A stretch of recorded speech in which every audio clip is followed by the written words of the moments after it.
Before we head into analyzing a sample, let us discuss about the scenarios of how we get to the point of malware analysis. Scenario 1. A user suspects that she has received an email which appears to be a phishing email.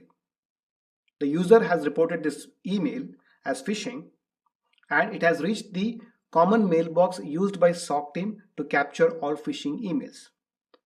During analysis, you notice that this particular email has a file attachment named invoice.xlsx. This will lead to malware analysis. Scenario 2. SOC team has detected that one of the systems is communicating to a blacklisted IP address, and upon detailed inspection, they suspect that it is caused by a process which is running as invoice.xlx.exe. This sample is collected, password protected, and sent to you for malware analysis. We have already built our malware analysis lab or the sandbox. We have used tools like VirtualBox as hypervisor, Windows 7 operating system, and downloaded all the tools necessary for basic static analysis. Tools like Hashcalc, EXE-InfoPE, UPX, BinText, and PE Studio.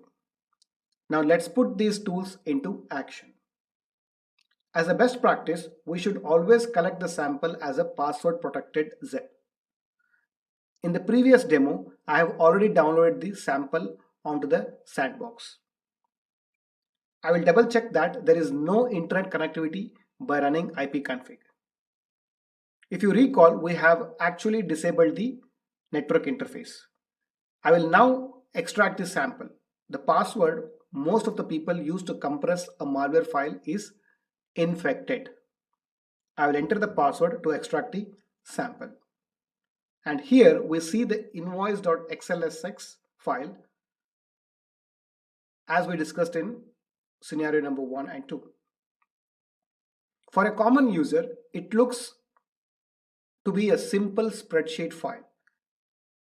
And when files with such names are sent to people in finance or procurement or logistics team, they are bound to double click and open the file, as they would be frequently receiving such files like invoice, financial statement, order detail, purchase order, etc.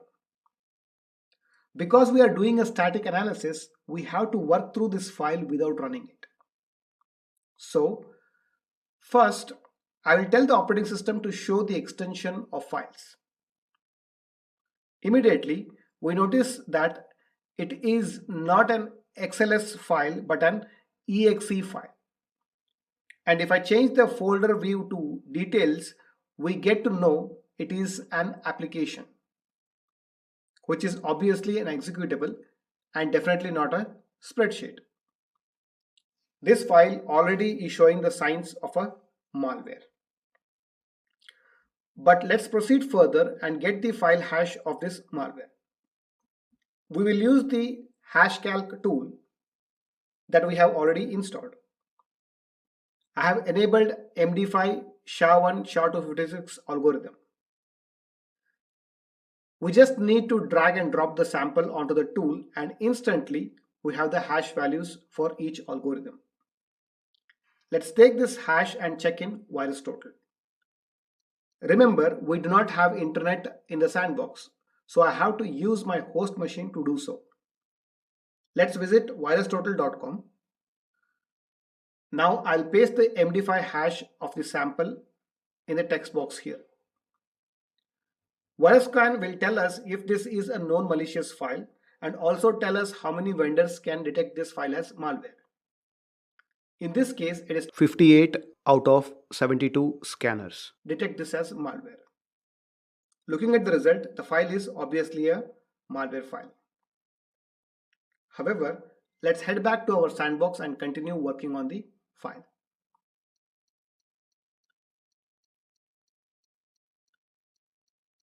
Now we will submit the file to EXE-InfoPE and it surely says that it is a 32-bit executable.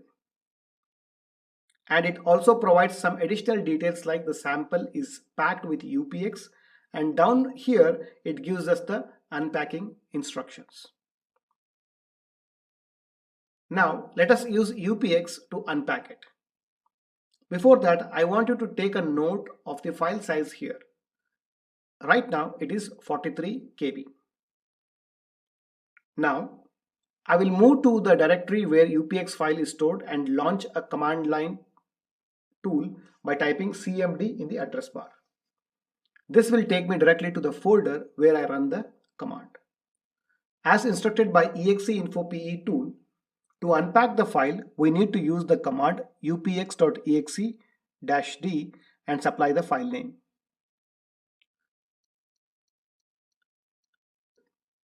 The extraction is successful, and if you notice, the file size is now 56 KB. I will decompress the original sample again so that we have both packed and unpacked version. Now that we have both packed and unpacked files, let us see what difference it makes in string analysis. As we have learned earlier, we will use bin text to do string analysis. I will first load packed file and observe the readable strings. So we start seeing some strings here. It starts with the contents of the DOS stub, which holds the message, "This program cannot be run in DOS mode." There is a word tloss. At this point, we are not sure what it is. Here it says message box A, which appears to be a function. As you see, most of these strings do not make any sense. Here we see an HTTP request, but the URL is not complete. We also see a broken or a half part of what looks like an IP address. Then we see a list of libraries being used, and down here we see few functions. Right now we see a total of 9 functions. Bin text repeats the whole file twice. Here is the end of the file. From this point onwards, it is repetition of the same strings. Throughout this packed binary file, we could hardly find any meaningful strings. At this point, there is not much to draw conclusion about the sample. Now let's load the unpacked sample. I will load the 56 KB unpacked binary file. Right off the start, we are seeing more strings than what we saw in the packed version. Like here, we see some error messages, plus we see Microsoft Visual C++ runtime libraries being imported. We also notice few functions like get last active popup, get active window, and message box A functions. Here all the libraries are listed, but if you notice the functions, there are way more functions we see here than what we saw in the packed file. And now we have some HTML code embedded in the malware. Looks like its job is to print the message, "Your computer is in danger. Windows Security Center has detected spyware or adware infection. It is strongly recommended to use special anti-spyware." Here is something more interesting. There appears to be something like a host name, download bravesentry.com. And here is an IP address too. And if you see down here, it looks like our simple spreadsheet file is connecting to an URL and running a HTTP GET request. It is accessing some registry settings in software, Microsoft, Windows, current version, internet settings. Then the same pop-up message looks to be appearing again. Here we see the mention of the file in a specific path, that is C program files bravesentry, and the file is bravesentry.lic. Further, it is accessing few more registry paths. Down here we notice that it is accessing another registry path, software, Microsoft, Windows, current version, run. and it looks like it is adding a key value there called install.dat, which is possibly another file. This registry path, software Microsoft Windows current version run, has a special significance which will be discussed in later modules. We see the same registry path again, software Microsoft Windows current version run, but this time with the value of C Windows update.exe. Based on the string analysis, we can highlight the following details: that the file contains some user interaction, like if it contains any inputs or outputs to the user, list of all the libraries used, functions used, network activity, registry values being accessed, modified, created or deleted, also files being accessed, modified, created or deleted. By now, we already have a pretty good picture of what this malware is possibly doing. Now let us see what PE Studio has to reveal about this sample. We will launch the PE Studio first and then load the unpacked sample. It will take some time to extract all the information about the file. Here we see the properties of the file, like file hash in various algorithms, first few bytes in hex, that is 4D5A, which is the file signature for executable file.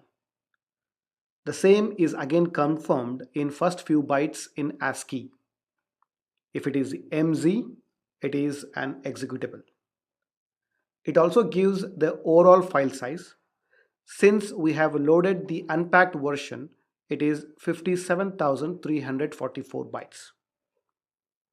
We notice the entropy value is 5.272, not very high for a malware file. But we should remember that we have loaded an unpacked version. So the level of randomness is going down, thereby reducing the entropy value. It says the file is an executable and the architecture is 32-bit. And the compiled time is May 7th, 2007. Down here, we see all the different parts of the PE file, that is DOS header, DOS stub, PE file header, optional header, and sections. DOS stub gives the expected message, that is, this program cannot be run in DOS mode. File header says this file has 3 sections in total, which we will verify in few moments. It also confirms it is an executable. As expected, the optional header gives the entry point, that is the point in the memory where the code starts, which is the .text section. Checking the details of the section, we see that the file has 3 sections: .text, .data, and .resource. We see the hash of each section and entropy of each section.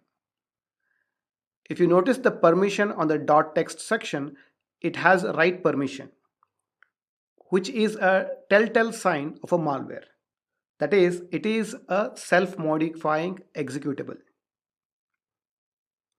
We can also see that it is using these 7 libraries and these 85 different functions.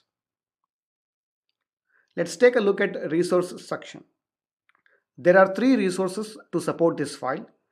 Each of the resource size and its MD5 hash and the entropy value is highlighted.